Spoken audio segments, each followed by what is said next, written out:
ఈ రోజు పొద్దున పేపర్లో చూసాం. తెలంగాణలోడట ఒక బీఆర్ఎస్ ఎక్స్ ఎమ్మెల్యే ఇంట్లో చిందు విందు అని ఒక పార్టీ చేసుకున్నారట. ఆ పార్టీలో పోలీస్ రేడ్ అయ్యిందట. ఆ రేడ్ అయితే మన ఆంధ్ర రాష్ట్రానికి చెందిన ఏలూరు ఎంపీ పేరేంటి పుట్టా మహేష్ అట. పుట్టా మహేష్ అనేవాడు కూడా ఆ పార్టీలో డ్రగ్స్ తీసుకుంటున్నాడట. డ్రగ్స్ ని ఆ పార్టీని వీళ్ళు రేడ్ చేసినందుకు వీళ్ళందరూ కలిసి పోలీసుల మీద కాల్పులు కూడా జరిపారట. అయినా సరే పోలీసులు వీళ్ళందరినీ అరెస్ట్ చేసి డ్రగ్ టెస్ట్ చేపిస్తే ఈ పుట్టా మహేష్ అనే ఏలూరు ఎంపీ కొకేన్ పాజిటివ్ గా టెస్ట్ అయిందట. అంటే ఈయన డ్రగ్స్ తీసుకున్నట్టుగా పాజిటివ్ రిజల్ట్ వచ్చింది.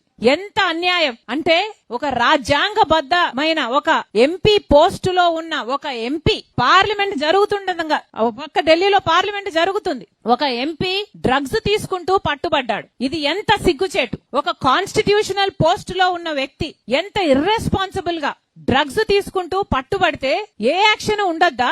సమాజానికి ఏం మెసేజ్ పంపిస్తున్నాం? మన బిడ్డలకి డ్రగ్స్ తీసుకోండి అని ఇంకా ఎంకరేజ్ చేసినట్టు కాదా? ఏ యాక్షన్ లేకపోతే అసలు ఏలూరు ప్రజలు ఓట్లేసి గెలిపించారే ఆ ఎంపీని, మరి వాళ్ళకి ఏం సమాధానం చెప్తాడు? ఆయన ముఖం ఎక్కడ పెట్టుకుంటాడు? ఆలోచన చేసుకోవాల్సిన అవసరం ఉంది. ఈ ఎంపీని వెంటనే ఎంపీ పదవి నుంచి డిస్క్వాలిఫై చేయాలని కాంగ్రెస్ పార్టీ గట్టిగా డిమాండ్ చేస్తుంది.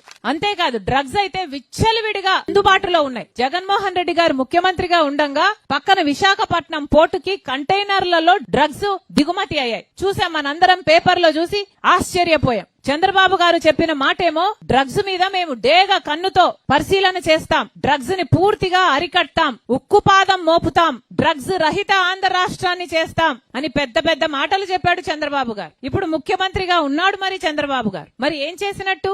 ఆయన సొంత ఎంపీఏ డ్రగ్స్ తీసుకొని పట్టుబడితే మరి చంద్రబాబు గారు ఏం యాక్షన్ తీసుకుంటారో చూద్దాం. చంద్రబాబు గారు ఈ మనిషిని సస్పెండ్ చేయడమే కాదు, ఎంపీగా తీసేయడమే కాదు, అసలు పార్టీ సభ్యత్వం కూడా రద్దు చేయాలని కాంగ్రెస్ పార్టీ డిమాండ్ చేస్తుంది.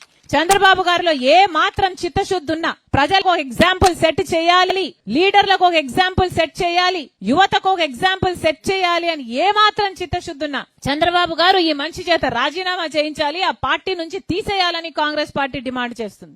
నాయకులు బాగుంటేనే ప్రజలు బాగుపడతారు. నాయకులు బాగలేకపోతే, వాళ్ళలో చిత్తశుద్ధి లేకపోతే ప్రజలు ఎప్పటికీ బాగుపడరు.